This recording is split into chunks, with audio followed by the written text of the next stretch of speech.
Senhores telespectadores da UniTV e TV O Fluminense, muito boa tarde.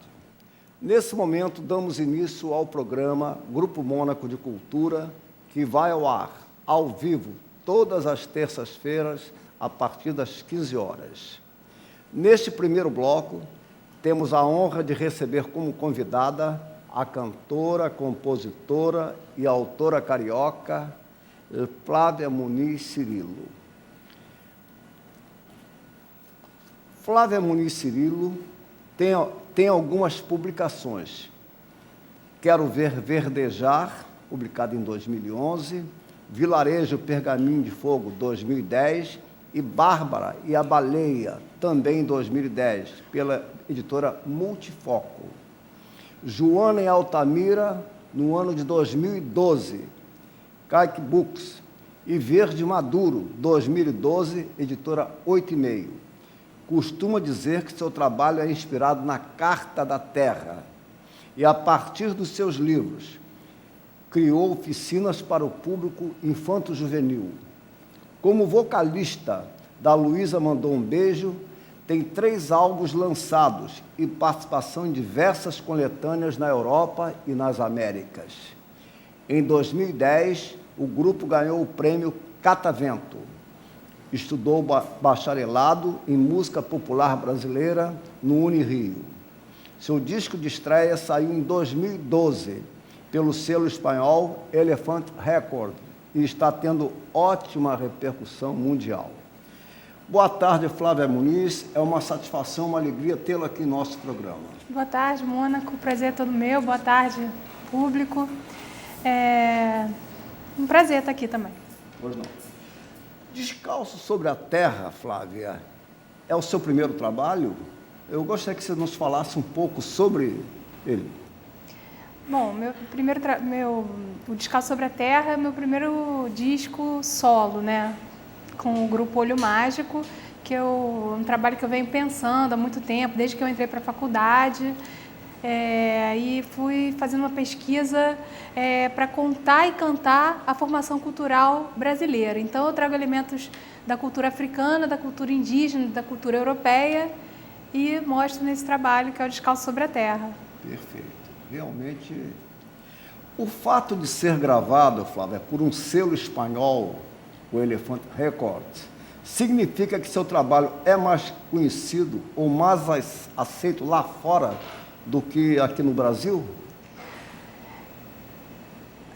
Vamos dizer que, de certa forma, sim, porque no Brasil tem um mercado que é um mercado dominante, assim, do mercado da música pop, digamos assim, e eu acho que o público lá de fora, tanto o público da Europa quanto o público do Japão, que foram os lugares que eu mais tive aceitação, eu acho que tem uma escuta mais apurada, mais, né, tem aquela coisa de parar para ouvir e prestar atenção nos detalhes. A música, eu acho que a minha música é um pouco assim.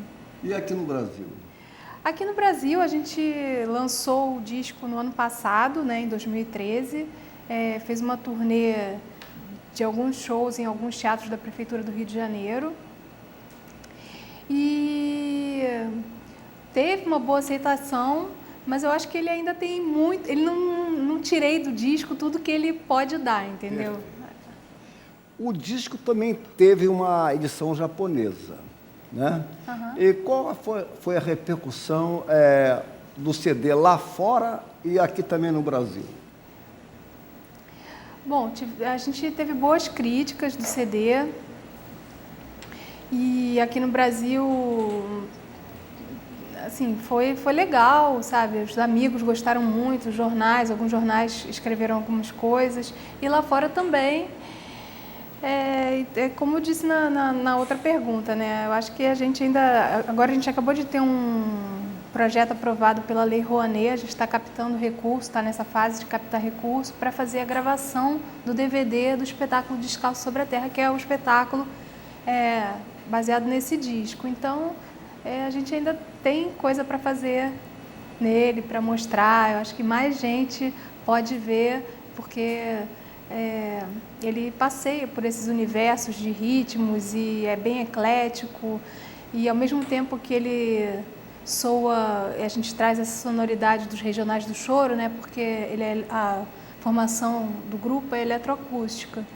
Então, não tem guitarra, tem bateria, mas não tem guitarra distorcida, só que ao mesmo tempo ele soa bastante contemporâneo. Sim.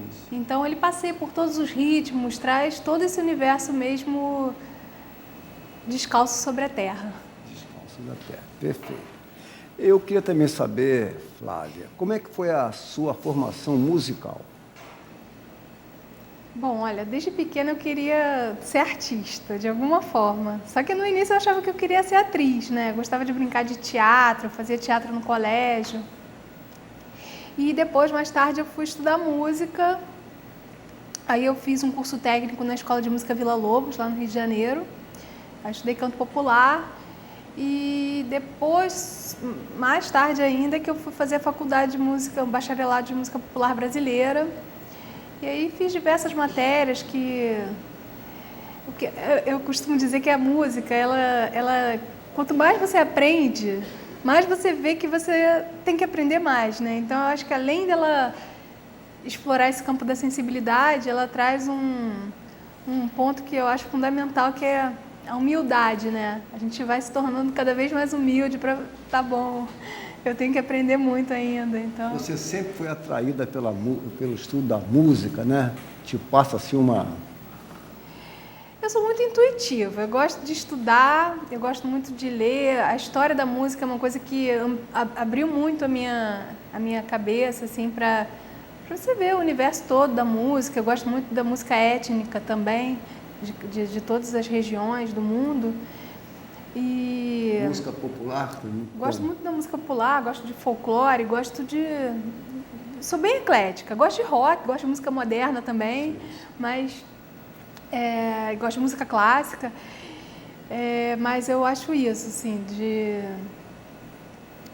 todo esse universo, a música traz essa riqueza da gente estar em contato com a cultura. Tivemos aqui dois grandes historiadores da música popular brasileira, que foi o Ari Vasconcelos e também o José Ramos Tinhorão, inclusive obras publicadas sobre a história da música popular brasileira, né? Que é uma beleza.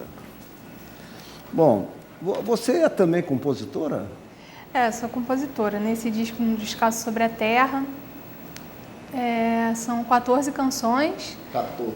E dessas, 12 são minhas. Uma delas é da minha avó, Atília Santos Muniz, e a outra é de uma amiga lá do Pará, que é a Aline Castro. E...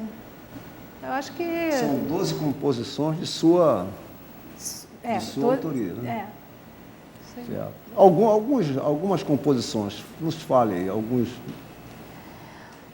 Bom, a que dá nome ao disco, né, que é o Descalço sobre a Terra, eu estava pesquisando sobre o ritmo chamamé, que é um ritmo lá do sul, e estava lendo muito sobre essa questão de como é que é a questão dos índios, né? Eu estava pesquisando sobre isso, como é que é a questão da divisão das terras.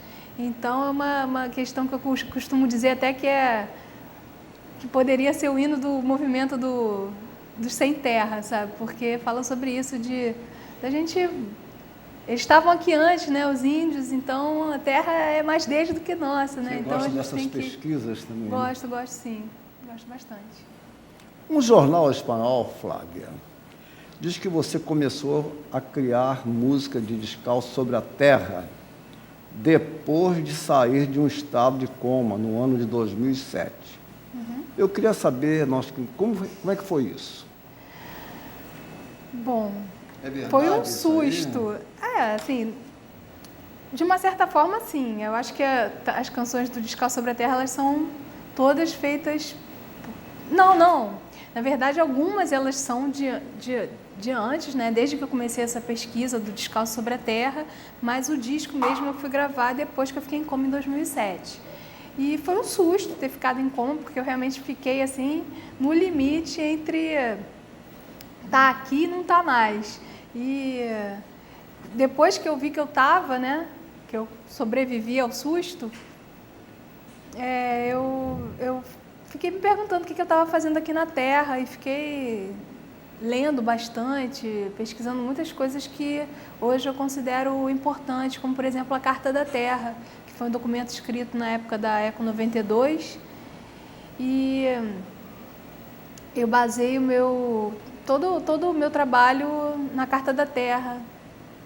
Que isso foi criado depois do ano de 2007, foi o ano que você entrou em coma, né? Isso. Então, o Descalço sobre a Terra, você começou a criar as músicas após Não, eu comecei, as músicas, muitas já estavam criadas. Já estavam. Mas, assim, o que eu posso dizer que foi, assim, o divisor de águas depois do coma foi conseguir afinar tudo aquilo que eu já trazia como mensagem, mas eu consegui aproximar aquela mensagem de uma ação, né? De trazer todas aquelas verdades que eu sempre acreditei para um nível atuante, assim, sabe? Então, eu acho que o coma, ele me trouxe muita... Porque, assim, eu me lembro, eu tenho muitas memórias, né?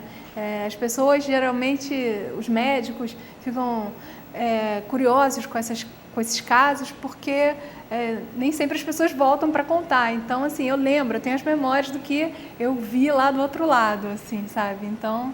foi uma situação... Ficou em coma assim muito tempo? Não, nem fiquei em coma muito tempo, não. Foram 12 dias... 12 dias. Fora, né? Assim, só lembro realmente das coisas que eu passava lá dentro do meu sonho. Mas eu fiquei bastante tempo no hospital, né? E aí depois eu tive que reaprender algumas coisas, né? Primeira coisa que eu fiz quando eu cheguei em casa foi pegar meu violão. Será que eu ainda lembro como é que toca? Flávia, seu trabalho mescla samba, bossa nova e pop, né? Uma pergunta inevitável. Quais foram as suas influências em cada um desses gêneros? Olha só. Eu gosto muito... Sempre me compararam muito a Nara Leão. A minha voz é da Nara Leão. E eu não posso negar que é uma influência, né?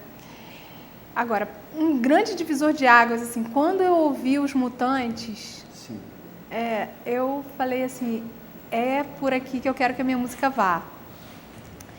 E o Gil e o Caetano, que fizeram parte de todo esse movimento da Tropicália e trabalharam com os Mutantes, né, na Tropicália também, são compositores assim que eu notáveis. Tiro o meu chapéu. É verdade. Você falou em 3 nomes aí que eu também tenho uma grande admiração: Caetano, Gil e Nara Leão. Então foram... você sentiu um pouco da influência, né, desses 3 grandes nomes da música? Senti, acho que sim. Eu acho que todos nós, porque são 3 notáveis. E no geral, quem acha que a influenciou mais? No geral.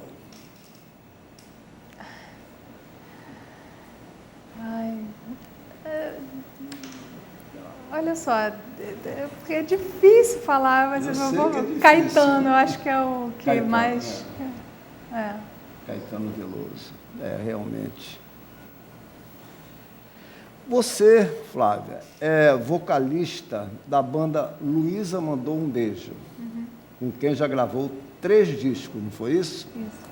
O que há de diferente entre o trabalho gravado com o grupo Olho Mágico e com a banda Luísa Mandou um Beijo? As diferenças são muitas. Sim. Primeiro porque, assim, a Luísa tem guitarras distorcidas, tem acordes de bossa nova, né, que quando a banda começou. E ela é um projeto, na verdade, criado pelo guitarrista da Luísa Mandou um Beijo, que é o Fernando Paiva. Então, ele me chamou em 1999 para cantar as canções dele. E aí a gente gravou tudo lá no porão da minha casa. Eu morava lá na usina, numa casa na floresta, assim, e tinha uma ótima acústica lá no porão. E a gente gravou tudo lá, só eu e ele, e chamamos só mais 2 amigos para acompanharem. E na verdade a gente nem queria montar a banda, né? Só que a gente botou na internet e fez um sucesso. As pessoas começaram a ouvir, a gostar, e a gente reuniu o grupo e botou no ar e começou a fazer shows. E o que tem de diferença com o Olho Mágico é que eu trouxe para frente todo o meu trabalho, né, das minhas composições. Apesar de eu ter composições na Luísa Mandou um Beijo também, eu trouxe todo o meu trabalho com essa história que eu estou contando, né, que eu desejava contar, que eu vinha pesquisando. E então a diferença básica é essa, né, de trazer a minha voz para frente, apesar de eu ser vocalista dos dois grupos, mas trazer a minha voz como expressão não só artística, mas, digamos, cidadã também. E gravaram 3 discos, é isso? A Luísa Mandou um Beijo, sim, a gente gravou 3 discos. No segundo e no terceiro tem composições minhas também. E a gente fez bastante show, tocou muito em São Paulo, tocou aqui no Rio de Janeiro. E tem muitas coletâneas no mundo também. A gente tem coletânea que a gente participou em Singapura, no Japão, na Itália, na Inglaterra, na Alemanha, na América Latina. Tem um alcance. Sim, agora o trabalho mais da Luísa. Eu queria também saber de você. Você, pelo que eu soube, também é autora de livros infantis. Não é isso? Isso mesmo. Eu queria que você falasse uns pouco sobre a experiência nessa área. Bom, eu sempre gostei de escrever, mas aí essa questão de escrever livros e passar a publicar, ela veio bastante depois do coma, né? Porque, como eu te falei, eu estava pesquisando muito, estava lendo muito, estava pesquisando bastante sobre a Carta da Terra, e a Carta da Terra passou a aparecer com muita força, como uma enxurrada na minha literatura e na minha palavra escrita. Então, tenho esses livros lançados. Dá para saber mais lá no meu site sobre todos esses livros, www.flaviamuniz.net. Pode repetir para os nossos telespectadores. www.flaviamuniz.net. E quantos livros infantis publicados, Flávia? Infantis são 3. 3. Todos Todos eles editados, lançados, né? Publiquei, na verdade, todos eles por pequenas editoras, né? As editoras hoje em dia estão trabalhando muito conforme a demanda, né? E como eu sou uma escritora que ainda não tem um nome forte, é mais difícil, né, publicar por uma grande editora. Então, alguns desses livros eu nem tenho mais exemplares e outros eu tenho os últimos exemplares lá comigo. Quem quiser saber mais, é só entrar em contato. Um dos títulos dos livros? Eu Quero Ver Verdejar foi o primeiro. Eu Quero Ver Verdejar, ele na verdade é uma história em quadrinhos para colorir, e ele vem com um CD de músicas infantis. Sim. Músicas minhas. O primeiro foi lançado em que ano? Foi em 2007, não, foi em 2008. 2008, sim. Esse interesse pelo universo infantil, Flávia, influenciou de alguma forma, algum modo a sua música? Então, influenciou porque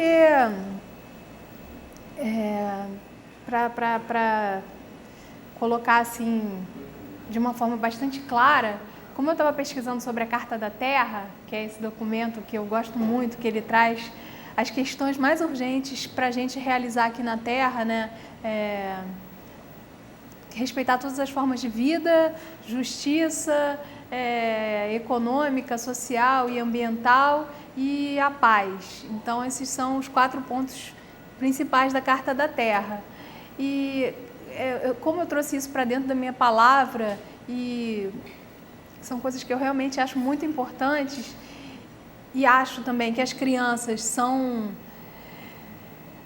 jardineiras férteis, que a gente pode depositar sementes e elas vão multiplicar e florescer aquilo que realmente é fundamental para a vida aqui na Terra. Isso apareceu com mais clareza na minha expressão musical também. Perfeito. Você já compôs ou pensa compor para crianças também? No Quero Ver Verdejar tem um CD que são essas Tem um composições que até as crianças gravaram comigo. São algumas músicas e eu adoro. Eu tenho alguns projetos que eu desenvolvi a partir desses livros, que eu faço oficinas para crianças e para o público infanto-juvenil. E sempre estou roteirizando essas canções que são para as crianças com a contação de história, com a contação de histórias e multiplicando essa... O alvo, a idade das crianças seria o quê? Vamos dizer, de 5, 8 anos? Em que faixa aproximadamente? É tão difícil definir. Assim, a partir do momento que já pode ler, né, os livros, né, que eu estou falando. Agora, as músicas eu acho que não tem muita idade, né? Porque, assim, por exemplo, agora mesmo, ontem, um rapaz me escreveu e havia pedido 3 exemplares do Quero Ver Verdejar. E aí eu enviei para ele, e aí todo mundo gostou que ele pediu mais 10 livros, porque ele falou assim, além das crianças, os adultos adoraram. E aí eu estou enviando para ele agora. Então, assim, é para as crianças que tem nas crianças e as crianças que tem nos adultos, e para todo mundo que quer manter essa força tão importante que é a força infantil, né? Eu acho isso importante, o incentivo à leitura às crianças, porque é fundamental na educação delas, né? Exatamente. Eu quero parabenizá-la pelo esse lindo trabalho que você realiza de incentivar as crianças à leitura. Agradeço. Eu queria saber também se você já trabalhado na pré-produção do segundo CD? A gente está escrevendo, colocando as músicas na pauta. O que vem por aí? Então, vem um trabalho mais específico do que eu estou trazendo das minhas composições, né? Acho que as minhas composições eu estou conseguindo assumir essa minha forma de me expressar através das canções. Porque antigamente eu achava que para você ser músico você tinha que ser um virtuoso num instrumento, tocar vários instrumentos, o que é ótimo, claro que é ótimo. Mas eu fui entendendo qual é o trabalho do cancionista, né? O cancionista, ele mostra da sua forma particular o que ele tem a dizer. Então, eu acho que eu estou satisfeita com a maneira que eu estou me expressando nas minhas canções. Então, vem novidade por aí. Vamos torcer para que o mais rápido possível, né? Então, a gente vai fazer para a gente poder gravar o CD, a gente vai fazer um projeto de um financiamento coletivo, né? Sim. Então, os fãs e as pessoas que gostam da nossa música podem colaborar com alguns valores. Sim. E elas têm recompensas por essa contribuição e então fica um trabalho coletivo, né? Que o fã passa a participar da produção do nosso novo trabalho. Vocês não têm apoio, assim, de incentivo de alguma empresa, não, né? Não. Você continua com a banda Luísa Mandou um Beijo?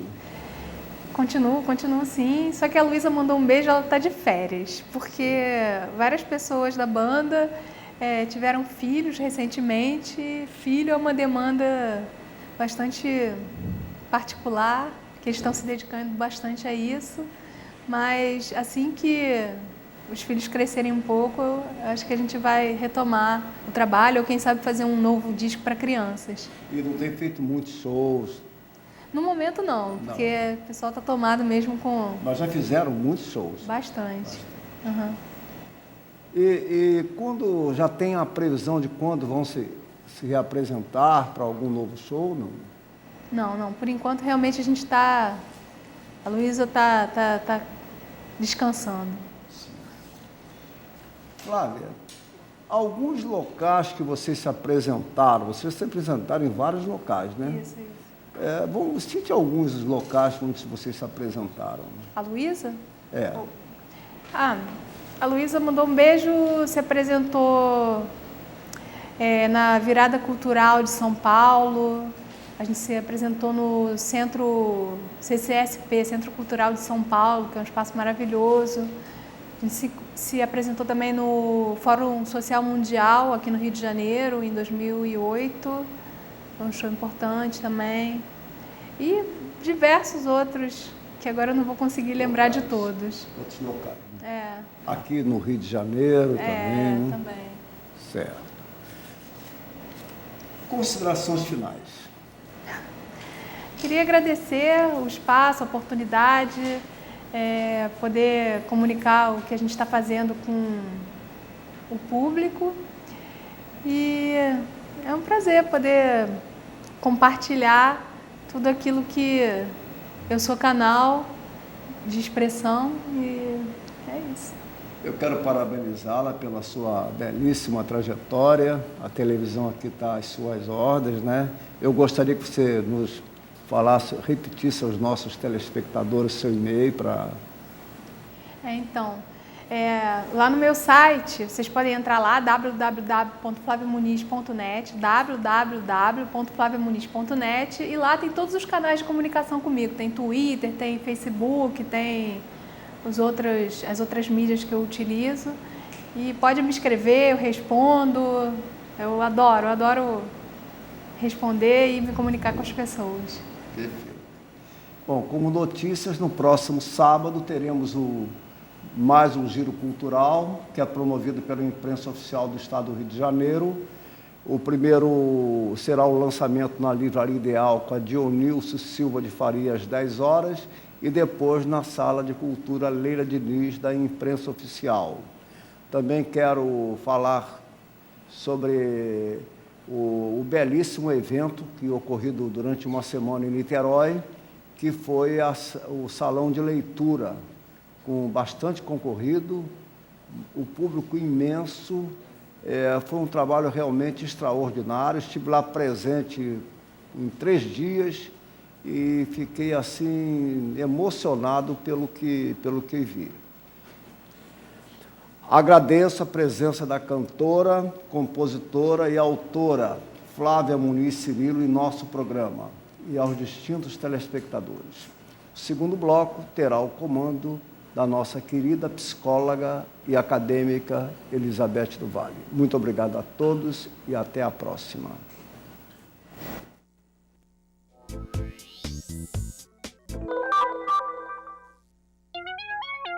Há 16 anos, a Universidade Federal Fluminense mantém a Creche UF, uma unidade universitária de educação infantil, que articula ensino, pesquisa e extensão, e visa a formação de estudantes universitários ligados à educação infantil. A Creche UF é um centro de formação que atende à formação de estudantes de pedagogia, de psicologia, de serviço social, enfermagem, nutrição, recreadores que são formados pelo curso de hotelaria, enfim, onde atendemos crianças de 0 a 6 anos com um trabalho de educação infantil de excelência. A creche, localizada no campus do Gragoatá, prioriza uma gestão participativa e busca o envolvimento com a família de cada criança. A unidade tem espaços voltados para cada faixa etária e valoriza o brincar no processo de aprendizagem.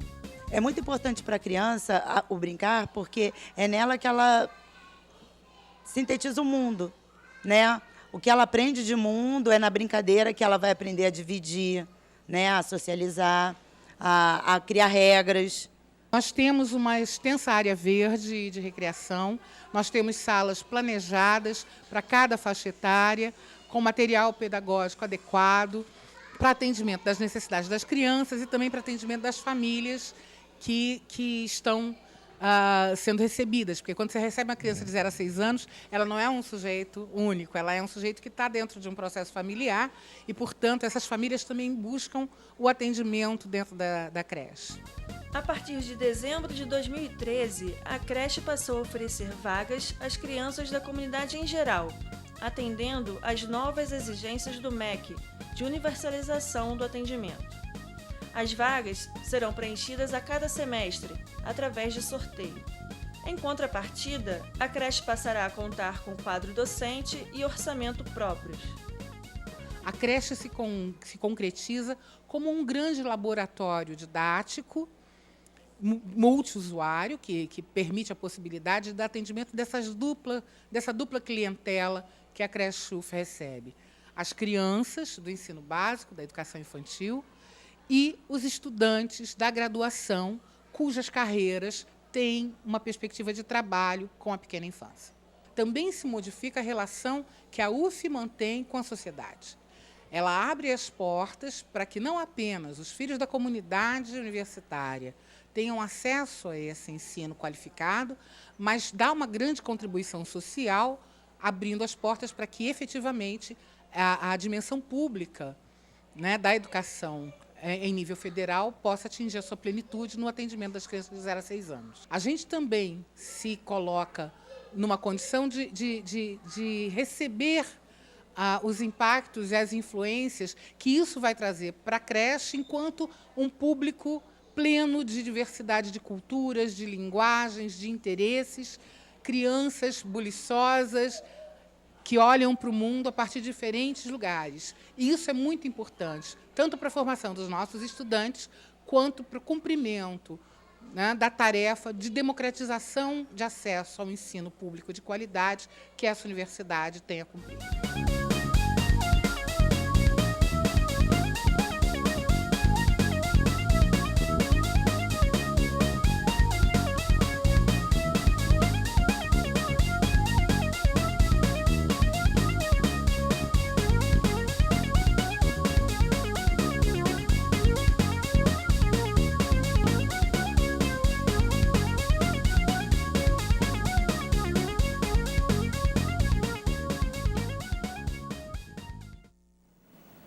Boa tarde para você que nos assiste.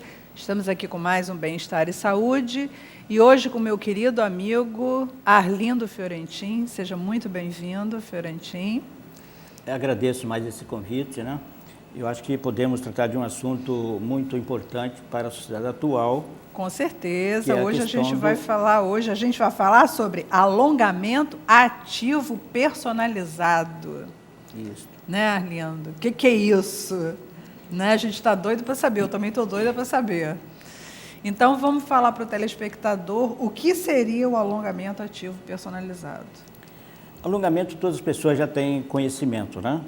Que é tornar o músculo mais alongado longilíneo, né? Para melhorar a flexibilidade. Por que ativo? Porque durante o exercício não há uma permanência estática prolongada. Há uma dinâmica durante o exercício, pequenos movimentos. Né? Por quê? Porque com esses pequenos movimentos, eu vou mantendo o músculo mais aquecido. E todos sabemos que o frio leva a uma contração muscular. Né? Se a pessoa está num ambiente frio e sem agasalho, ela fica contraída. O calor alonga. Tanto é que existe hoje o chamado Bikram Yoga, em que a aula é feita a 42 graus centígrados. Nossa, 42 graus é muita coisa. A pessoa leva 1 litrão de água, 2 toalhas, entendeu? E fica ali transpirando abundantemente. Nossa, quer dizer, um dos objetivos aqui é manter o calor corporal para alongar bem mais do que normalmente. Eu não uso esse método, que eu acho antinatural. Né? Eu também acho. Então, durante o exercício, há um movimento que mantém a circulação sanguínea mais ativa. Você diz na questão do alongamento ativo personalizado. Exatamente. Vamos exemplificar aqui, mais ou menos para o telespectador, porque quem está ouvindo falar de alongamento e que nunca fez, nem sabe o que é alongamento. Então, vamos trocar isso em miúdos. Então, vou fazer um exercício aqui. Nós temos a série para a cadeira. São mais de 30 exercícios feitos na cadeira, especialmente para pessoas idosas. Um exercício, por exemplo, é esse aqui. Ou pessoas muito sedentárias, exatamente. Né? Então, eu inspiro, expiro, seguro a perna de trás da cadeira. Em vez de ficar parado aqui, eu faço um movimento. Digamos, 15, 20 movimentos, em câmera lenta. Tá. Então, se eu ficar parado, o meu limite é este. Mas se eu balanço, eu vou mais além. Ou seja, o alongamento vai além do normal. E além de você ir mais além, você irriga também toda essa musculatura. Exatamente. Né? De forma mais adequada. Exatamente. Então, eu estou bombeando o sangue ali, eliminando o sangue venoso e trazendo sangue arterial mais nutritivo. Fazendo essa troca Exatamente. de forma mais dinâmica. E com o movimento, a pessoa é obrigada a fazer uma contagem, geralmente regressiva. Em vez de contar de 1 a 20, é de 20 a 1. Que aí você obriga a pessoa a se concentrar naquilo que ela está fazendo. Então, ela está treinando a concentração também. Tá? E, durante o exercício, a gente pede para a pessoa evitar esforços desnecessários, inúteis. Porque, às vezes, a pessoa está fazendo um exercício e com a fisionomia contraída. Eu digo, sem caretas. Entendeu? Pessoa, ou então, um braço devia estar relaxado e está tenso. Uma outra coisa que eu queria abordar aqui com você falou em caretas, e eu me lembrei que eu fico, às vezes, observando as pessoas numa aula, por exemplo, o Pilates, que trabalha muito com alongamento. Certo. Com alongamento e com exercício de resistência, né? E eu percebo que, durante as aulas, a gente acaba conversando, batendo papo durante a aula.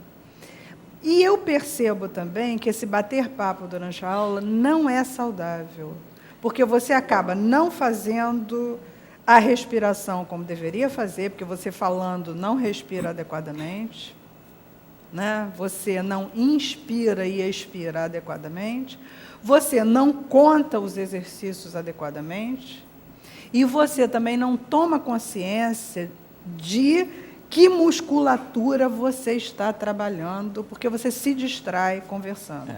Eu considero uma grande falha esta. Eu pratiquei yoga em São Paulo, chamado yoga biopsicoenergético. A aula era feita com venda nos olhos. Você não enxergava ninguém. Há uma interiorização máxima, uma introspecção, né? Que isso é necessário. Então, em minhas sessões, isso é terminantemente proibido. A pessoa tem que estar focada nela, né? Embora a série seja personalizada, a gente inicialmente faz uma coleta de dados através de uma entrevista para saber situações das articulações, a gente testa alguns exercícios de alongamento para ver até onde a pessoa vai, sobre a sua vida, o dia a dia, né? A sua profissão. Como eu estava comentando com você, por exemplo, o surfista, o skatista, o nível da musculação, eles têm uma musculatura muito rígida. Pessoas que desenvolvem determinados esportes, né, ou determinadas profissões em que a pessoa mantém posições forçadas durante muito tempo. Durante muito tempo. Elas fazem uma espécie de couraça muscular mesmo. Exatamente. Né? Um enrijecimento muscular. Né? Agora, existem outros fatores de enrijecimento muscular. Por exemplo, a vida sedentária em geral. A pessoa fica muito sentada no escritório, em casa, no computador, na poltrona, vendo a televisão, né? A obesidade. Tudo isso, o estresse provoca tensão muscular. Sim. Então, isso tudo tem que ser levado em consideração para se fazer a série individual. Por exemplo, aqui eu tenho uma série de cadeira para idosos. A maioria começa assim, com certas diferenciações. Sei. Você pode dar algum outro exemplo de exercício de cadeira? Você deu esse, que a pessoa faz isso, num alongamento tradicional, ela ficaria assim. Isso. Né? No alongamento ativo, ela vai fazendo isso, então ela vai aumentando a capacidade dela ir descendo e descendo, olha como é que vai dando para descer mesmo. Né? Um outro exemplo, torção, trabalhando músculos longitudinais, né? Então, por exemplo, eu seguro aqui com a mão no outro lado do assento, do encosto, e aqui. E faço alguns movimentos aqui firmes. Forço e relaxo. Seguro e solto. Seguro. Você vai e percebendo solto. que vai indo cada vez mais. Exatamente. E assim muitos outros, entendeu? Até usando a faixa na perna e levando a perna estendida, faz ali alguns movimentos assim de, entendeu? Sei. Me desculpe, mas eu vou tirar meu calçado aqui. Não, mas eu acho que a gente mostrar, tem que dar né? exemplo, sim, com certeza. Então, por exemplo, aqui, eu seguro aqui, em vez de ficar parado, eu fico assim. 1, 2. E concentrando a atenção aqui. Na parte mais atuante do exercício, né? E nada de conversar ou ficar olhando o outro. Então, eu concentro aqui. e assim umas 20 vezes. Pois é, eu percebo, vou falar isso outra vez, porque eu percebo, pelo meu olhar, né, que trabalho ouvindo as pessoas, eu percebo que eu mesma, quando estou fazendo a aula de Pilates, me distraio muito com as pessoas à minha volta, conversando, trocando ideias. Agora, percebo que isso não é o ideal, isso não é bom. E existem salas de exercícios corporais em que tem até televisão. Você fica ali no automático. Péssimo, né? Péssimo. Por quê? No dia a dia você acaba fazendo uma coisa e prestando atenção na outra. Sim. Isso... Você não desenvolve consciência corporal. E além disso, você vai prejudicar a sua memória. Porque o que desenvolve a memória é a atenção plena. Se você não está plenamente atento ao que faz, no dia a dia você vai ser um autômato. Autômato, você vai atuar no automático, mecanicamente. O corpo está fazendo as coisas, mas a mente está em outro lugar. Isso é terrível para um estudante, por exemplo, que tem que estar focado ali. Então, é um grande erro fazer uma coisa e pensar em outra. E é terrível também até para a psicomotricidade. Né? Exatamente. Você não desenvolve essa capacidade como deveria. Exatamente. Então, o trabalho aqui é personalizado, né? A partir da coleta de dados, faço uma série, desenhando os bonequinhos. Por exemplo, aqui tem uma folha com 99 bonequinhos, mas tem mais de 150. Né? Eu tenho que desenhar um por um. Aí a pessoa domina uma posição, eu dou a seguinte. E a série tem uma sequência. Quer dizer, é um desafio permanente, né? Você não cai na zona de conforto. Não. Você, quando a pessoa entra na zona de conforto, você imediatamente já propõe que ela saia daquela zona de conforto. Dou mais um desafio, olha aqui para você. Você pode. Vai indo, vai galgando. Fiorentin, vê se a câmera consegue pegar aqui esses desenhos. Vê se você consegue... muitos desses... Se ele consegue aproximar melhor para o muitos desses telespectador ter uma exercícios, ideia. eles advêm do yoga. No yoga temos muitos alongamentos, então a maioria são dali. Só que eles são praticados de forma sequencial, como eu estava dizendo. Sei. Eu vou começar por onde e terminar por onde. Sei. Por exemplo, geralmente nós começamos de pé. Vamos descendo e vamos terminar o último exercício deitado. Sei. Já em posição de relaxamento. Porque a nossa sessão ela tem 5 etapas. Primeira, tranquilização geral. Isso no yoga? Não, no alongamento. No alongamento. No alongamento. Tá. Não adianta a pessoa vir ansiosa, apressada, chegar ali e já começar o exercício. Pronto, já pode... Ela precisa se harmonizar por 2 minutos, entendeu? Se desligar do mundo externo. Então a gente usa um artifício para ela ficar no presente.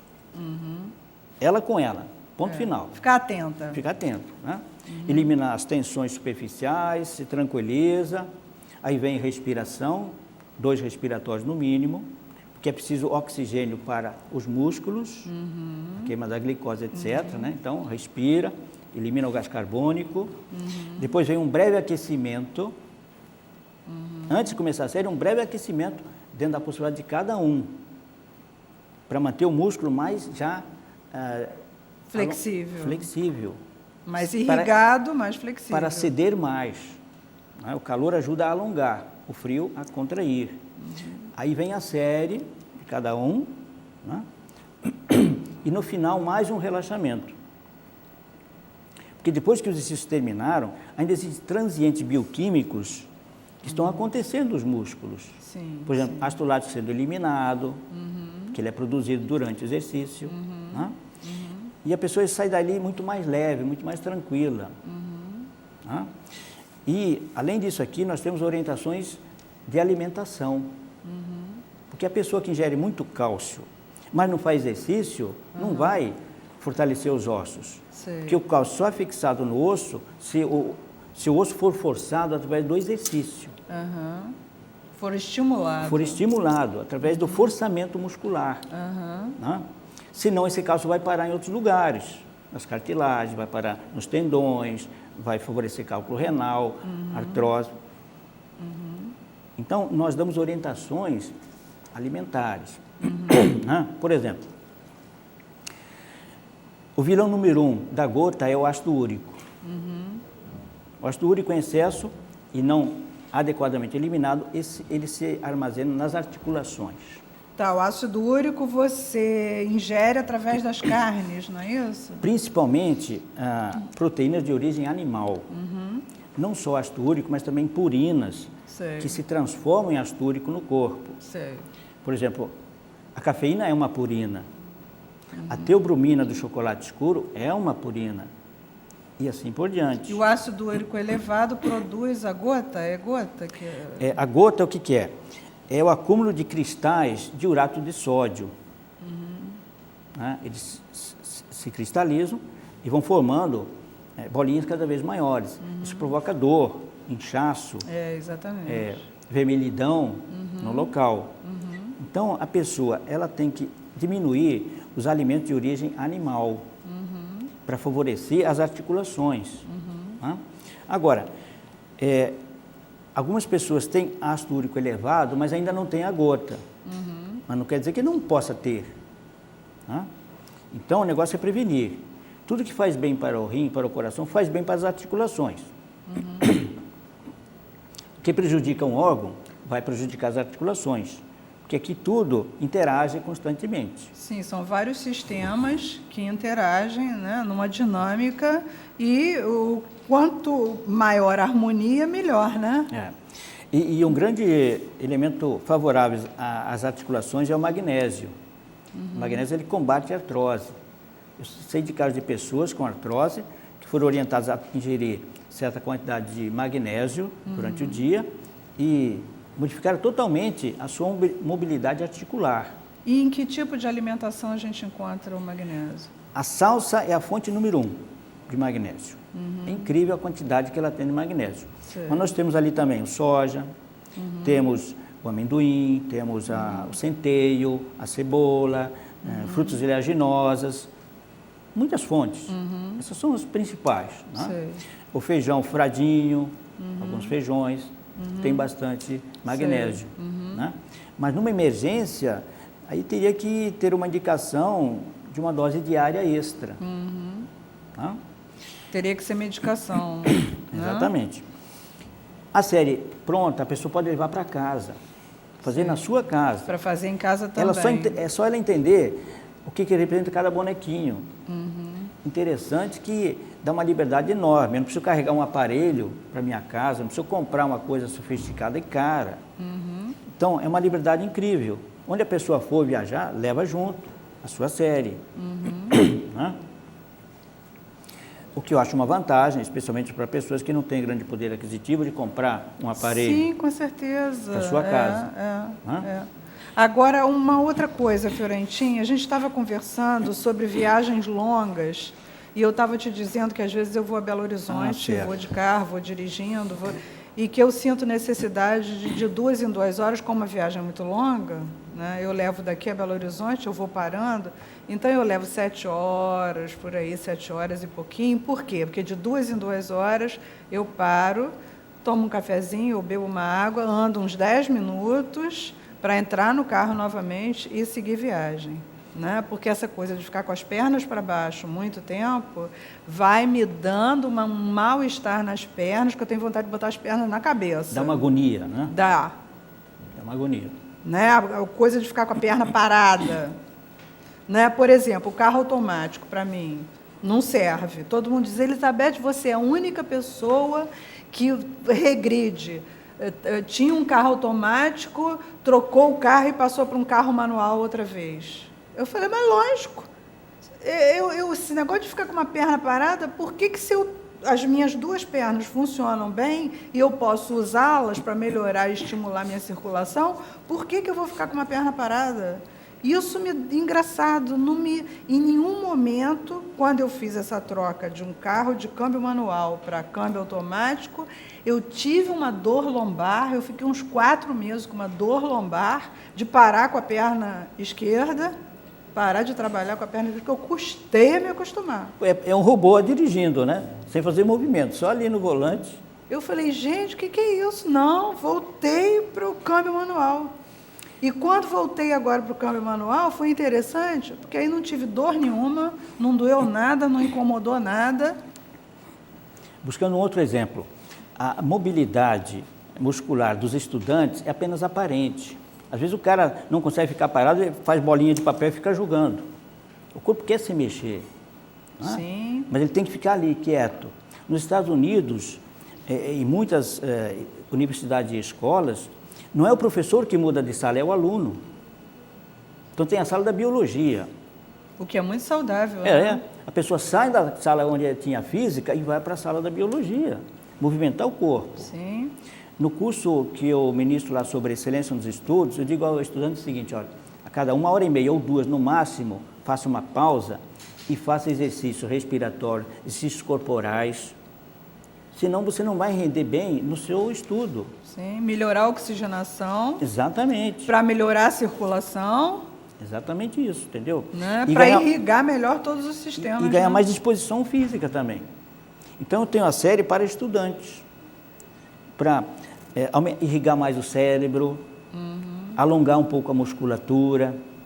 Não é a yoga que tem alguns exercícios que você faz de pernas para cima e a cabeça para baixo? Muitos, justamente para inverter a pressão sanguínea.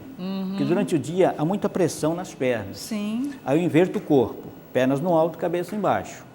Eu trago o sangue para a cabeça, o tórax, glândulas que estão aqui. Especialmente no final do dia, isso é importante. Aliviar a pressão nas pernas. Nas pernas. Evitando a má circulação, varizes.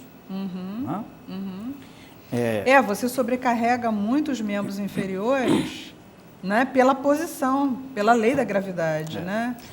E veja bem, o diafragma que comanda a respiração é o nosso segundo coração.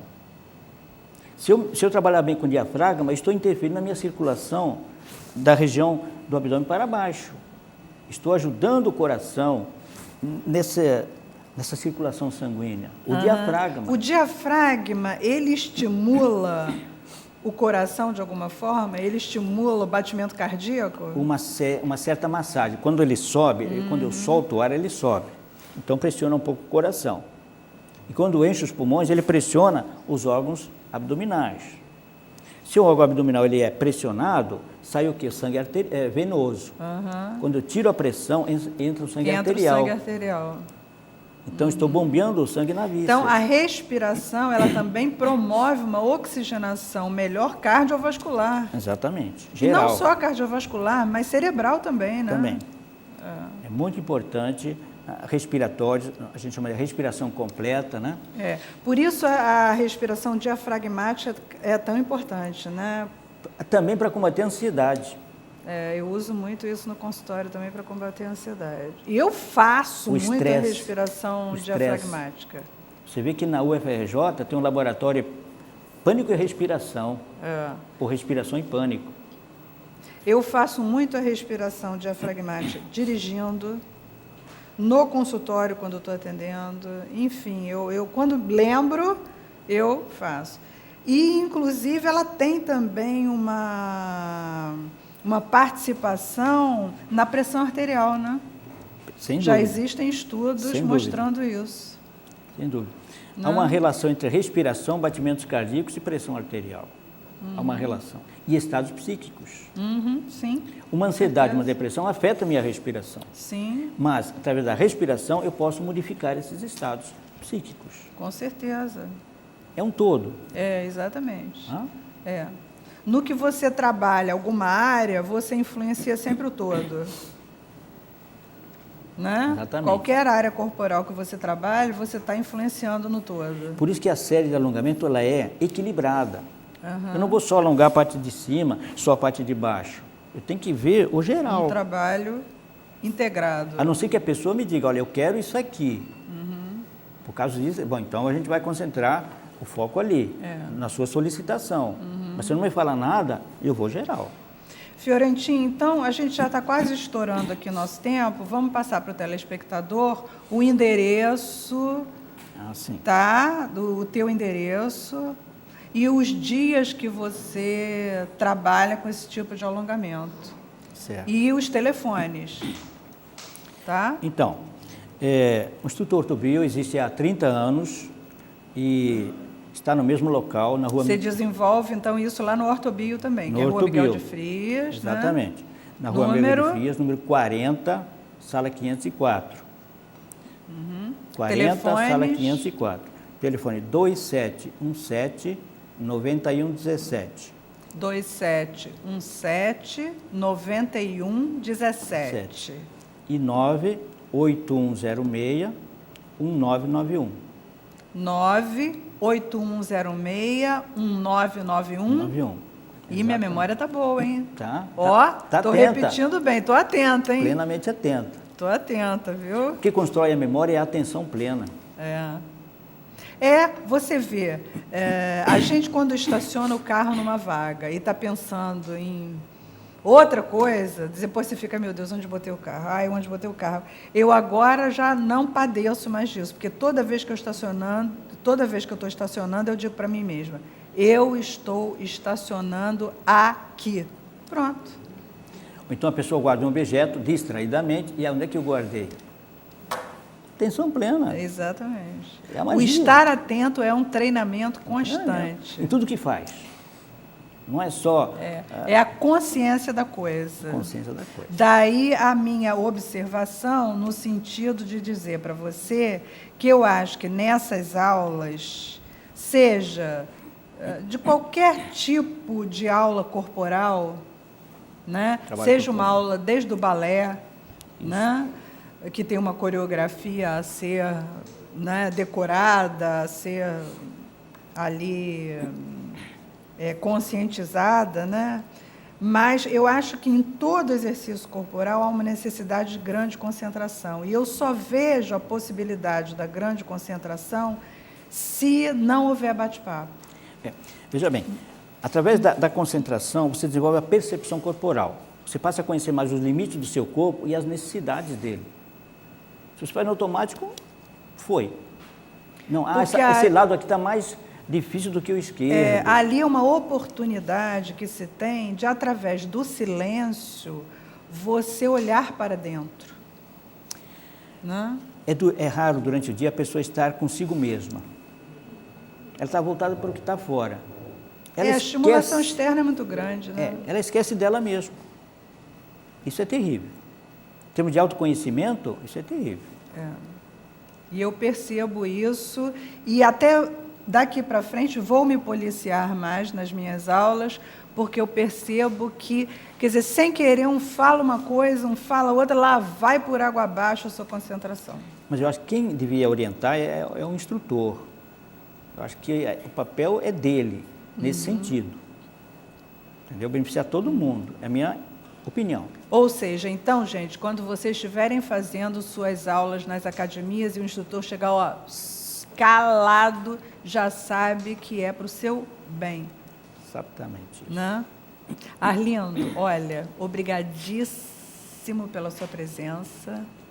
Eu que agradeço. Muito bom ter você aqui conosco. O seu interesse em diversificar os temas em relação à saúde. Com certeza. Porque, como dizia Schopenhauer, a saúde não é tudo, mas sem ela o resto é nada. Com certeza. Só um versinho para terminar? Diga.